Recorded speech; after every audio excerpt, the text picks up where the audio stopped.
Dia, pessoal. Novamente aqui, ó, professor Bruno, dando continuidade aí a essas aulas de revisão de biologia para o vestibular CEDERJ, que vai ser nesse próximo domingo.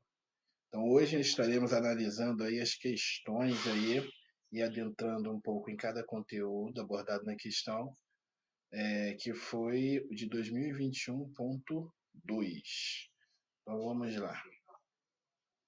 Primeira questão aí, falando aí sobre coronavírus, né? Em 2021, ainda estávamos no período aí de pandemia, mas é uma questão bem interessante aí que nos permite abordar aí uma questão aí de sistema imunológico, se não me engano. Então vamos dar uma lida aí. Coronavírus é uma família de vírus envelopados de RNA com senso positivo, responsável por provocar em humanos doenças respiratórias. Em 2019, a Organização Mundial de Saúde foi alertada sobre vários casos de pneumonia causada pelo novo coronavírus na cidade de Wuhan, na China. A nova cepa do vírus, atualmente identificada por SARS-CoV-2, se espalhou rapidamente para diversos países do mundo.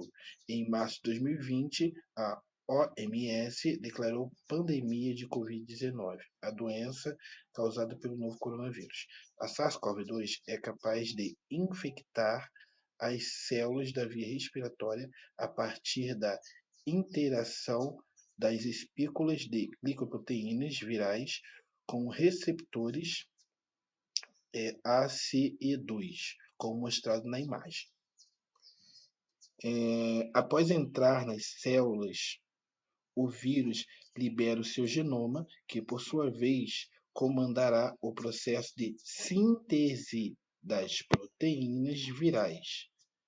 Para que isso ocorra, é importante a participação de uma estrutura celular que está associada à síntese de proteína. Então, aqui nessa questão, ela vai falar sobre como que ocorre, né, a infecção aí pelo SARS-CoV-2, mas a questão não é especificamente sobre isso, né? A questão é para, basicamente, o X da questão aí é quem é responsável por síntese de proteínas. Essa é a questão, síntese de proteínas. Recapitulando aí essa parte aí final do enunciado, onde vai entrar a pergunta. Após entrar na célula, o vírus libera o seu genoma, que por sua vez comandará o processo de síntese de proteína. Então, observe que a questão é sobre síntese de proteína. Para que isso ocorra, é importante a participação de uma estrutura celular, que está associada à síntese de proteína. Então, nós sabemos que a organela responsável pela síntese de proteína são os ribossomos, e que essa síntese ocorre em ribossomos livres, no citossol, ou por ribossomos aderidos ao retículo plasmático rugoso ou granuloso. Então, a opção correta aí vai ser uma opção que tenha ou ribossomo ou retículo plasmático granuloso ou rugoso. Então, vamos ver aí qual é a opção. Aí, ó. O componente celular envolvido nesse processo, o processo de síntese de proteína, é opção A, retículo endoplasmático rugoso. Lembrando que retículo endoplasmático rugoso também pode ser chamado de granuloso, que é a parte do retículo que está com ribossomos aderidos. Só fazendo aqui uma observação, na aula de citologia para o vestibular CEDERJ e para a discursiva da UERJ, eu falei um pouco sobre cada organela. E aí, enfatizei o fato de que essas regiões rugosa, retículo endoplasmático rugoso ou liso, são regiões transitórias. Tanto que o termo correto é retículo endoplasmático que está rugoso, retículo endoplasmático que está granuloso. Ou seja, não são regiões fixas. Não é que o retículo endoplasmático tem uma parte lisa e uma parte rugosa. Ele tem, a princípio, ele é todo liso, digamos assim, sem ribossomo. Quando você tem uma proteína cuja sua síntese precisa passar pelo retículo endoplasmático, então você vai ter um ribossomo aderindo a ele, fazendo com que aquele retículo endoplasmático que era chamado de liso passe a ser chamado de rugoso. Beleza? Próxima questão aí. Árvore solar é um produto criado pela empresa Sunil e é capaz de captar a luz do sol em energia, converter, né, melhor dizendo, a energia do sol em energia elétrica. Isso é possível graças às placas compostas de filmes fotovoltaicos orgânicos, que permitem que essa tecnologia funcione como uma mini usina solar, mas em uma versão aperfeiçoada. Além de produzir energia elétrica de forma sustentável e por ter baixos custos, os materiais orgânicos são facilmente recicláveis quando chegam ao fim da sua vida útil. A energia elétrica produzida pela árvore solar pode ser utilizada para iluminação de locais públicos e até mesmo usado para carregar smartphones. A árvore solar foi projetada para captar energia luminosa e transformar em energia elétrica. O nome escolhido para essa tecnologia remete aos organismos autotróficos fotossintetizantes, como as plantas, que também têm a capacidade de absorver energia luminosa e transformá-la em uma forma de energia, no caso, energia química, através de um mecanismo chamado fotossíntese. Então, aqui nós temos uma questão que vai falar sobre fotossíntese. Então, vamos analisar aqui. Em relação à fotossíntese, uma substância essencial para esse processo e sua respectiva função é o gás oxigênio. Então, na verdade, o gás oxigênio ele é liberado durante a fotossíntese. Então, ele não é necessário. Embora plantas precisem de oxigênio, mas para um outro processo metabólico que é para respiração celular. Então, opção A, como está se falando especificamente sobre fotossíntese, o oxigênio não se enquadra como uma substância necessária. B, o gás carbônico para a formação de oxigênio na fase escura.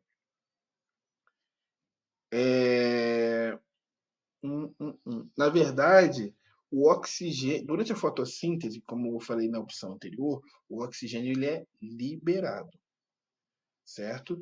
Só que o oxigênio que é liberado durante a fotossíntese, ele ocorre na fase clara. Então, não ocorre a formação de oxigênio que ocorre na fotossíntese é na fase clara, também chamada de fase fotoquímica. Só aí já daria para descartar essa opção. Mas aí existe ainda um outro erro. É que o oxigênio que é liberado durante a fotossíntese, ele não é proveniente do gás carbônico. Ele é proveniente da molécula de água. Ocorre um processo que é chamado de fotólise da água, em que a água é quebrada, o hidrogênio ele é incorporado ao gás carbônico, formando assim um composto orgânico, e o oxigênio ele é liberado para a atmosfera. Então, a opção B também está errada. C.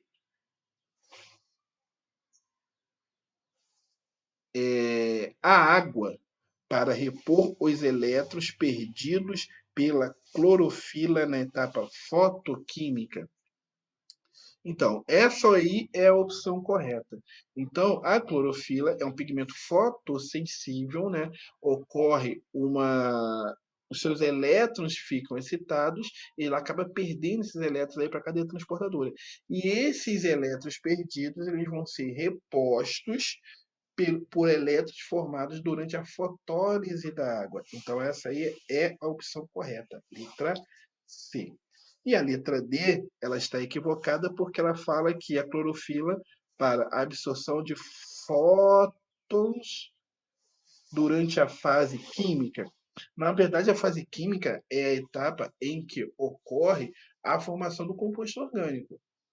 A fase em que ocorre a absorção de fótons de luz é a etapa fotoquímica.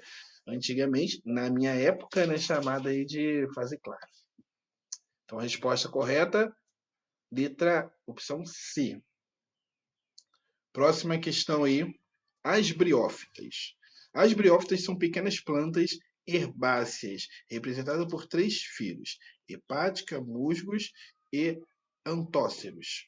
Os pesquisadores acreditam que as hepáticas, os musgos e as antóceras foram as primeiras linhagens a divergirem do ancestral comum das plantas terrestres. Dessa forma, são consideradas as pioneiras na transição do ambiente aquático para o ambiente terrestre. No mundo, são conhecidas cerca de 17.900 espécies, e no Brasil, aproximadamente 2.950. A característica que impede que os vegetais consigam atingir esses vegetais, né, as briófitas, consigam atingir grandes estaturas é. Então, o que acontece? Quem está acompanhando a série teve uma questão também sobre esses grandes grupos de plantas, né? Os grandes grupos são briófitas, pteridófitas, gimnospermas e angiospermas. E aí, em cada um desses grupos, o primeiro foram as briófitas, e a partir dessa linhagem das briófitas ocorreram processos aí de especiação em que passos evolutivos foram dados. Então, o surgimento, a característica, né, que impede que as briófitas atinjam grandes estaturas é o fato dela ser uma planta avascular, ou seja, ser desprovida de vasos condutores de água e de seiva bruta, né, e seiva elaborada. Essa novidade ela só surge a partir do grupo das pteridófitas. Então, pteridófitas, gimnospermas e angiospermas possuem vasos condutores, são vasculares, já as briófitas são avasculares. Isso faz com que o transporte de água entre as briófitas ocorra de célula para célula. Isso faz com que as briófitas, por mais que sejam plantas terrestres, elas ainda dependem da água, né? Elas são restritas a ambientes úmidos, essa é uma consequência, e outra consequência é que esse transporte de célula para célula ele só ocorre de maneira eficiente até uma certa estatura do vegetal. Sendo assim, briófitas vão ser sempre plantas bem pequenininhas. Então, a opção correta aí, ó, ausência de um gametófito, não, vai ser a letra B. Como eu havia falado, ausência de vasos condutores. Show de bola. Próxima questão aí a sinalização química por hormônios é a função do sistema endócrino. Um dos sistemas básicos para a comunicação e regulação do corpo animal. Hormônios produzidos por esse sistema são responsáveis por regular muitas propriedades corporais, como pressão e volume sanguíneo, metabolismo de energia, concentração de soluto nos líquidos corporais, crescimento, desenvolvimento, e etc. Dessa forma, a disfunção na produção e secreção de algum hormônio pode desencadear uma série de distúrbios. Dentre as doenças associadas a distúrbios na produção de hormônios, pode-se citar a feocromacitoma. Essa doença é causada por um tumor nas glândulas suprarrenais, que produzem grandes concentrações o hormônio adrenalina. A maioria dos sistemas encontrados em pacientes, que letrinha está muito pequenininha aqui e eu estou lendo no tablet, talvez esteja precisando trocar de óculos também. A maioria dos sintomas encontrados em pacientes portadores de feocromacitoma é consequência direta no aumento da produção de hormônio. Então aqui nós vamos ver uma questão, ó, palavra-chave aí, tem um distúrbio, né? E esse distúrbio provoca um aumento na produção da adrenalina, ok? Então, um efeito do aumento da produção de adrenalina a adrenalina, né, também conhecida como hormônio da fuga. É um hormônio aí que vai preparar o nosso corpo para lutar ou fugir. Tanto para você lutar quanto para você fugir, para você fazer uma dessas funções, uma dessas ações, a adrenalina ela vai atuar principalmente tentando otimizar a produção e a distribuição de energia.